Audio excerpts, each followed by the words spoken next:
ٹوڈو مولوی ہے ساجد، اور وہ سیدی اعلیٰ حضرت کے بارے میں عجیب سے الفاظ کہتا ہے، اور ہم کہتے ہیں کہ کیا بدی کا شوربہ، اگر چمگادڑ کی آنکھ کو دن کو سورج نہ نظر آئے تو پھر چمگادڑ کی آنکھ کا قصور ہے، سورج کی روشنی کا قصور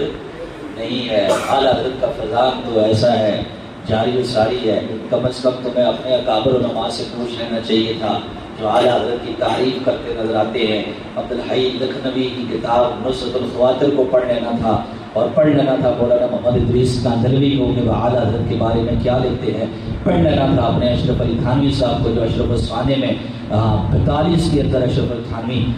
کی وفات ہوئی ہے، لیکن جب اعلیٰ حضرت 1921 کے اندر وصال ہوا ہے، اور اعلیٰ حضرت کا جب وصال ہوا تو تقریر کرتے ہوئے اشرف علی تھانوی کو پتہ چلا کسی جلسے میں تقریر کرتے ہوئے کہ احمد رضا فاضل بریلوی کا وصال ہو گیا ہے، اسی تقریر کے دوران ہی دونوں ہاتھ اٹھا کر فاتحہ پڑھنا شروع کر دی۔ اچھی بولو سبحان اللہ۔ تو کم از کم میں کہتا ہوں کہ ہوش کے ناخن لو اور اپنے بڑے مولویوں کو دیکھ لو۔ تم تو یہ کہتے ہو معاذ اللہ کہ دنیا کا سب سے بڑا استغفر اللہ میں نقل کفر کفرنا کا باشر کے الفاظ کہتے ہو، کم از کم ان کو پڑھ لو جو فاتحہ کی دعا کرتے ہیں۔ ایک مرید اشرف علی تھانوی کا اٹھا اور کہنے لگا جناب آپ فاتحہ کی دعا کرتے ہیں، وہ تو آپ کے بارے میں یہ کہتے تھے۔ تو اشرف علی تھانوی نے کہا احمد رضا کا نہ میرے ساتھ زمین کا تنازع تھا، نہ کسی مال و دولت کا تنازع تھا، اگر وہ کہتا تھا تو محض عشق رسول کی وجہ سے کہتا تھا۔ احمد رضا کے دل میں محمد عربی کی محبت کا چراغ جل رہا تھا،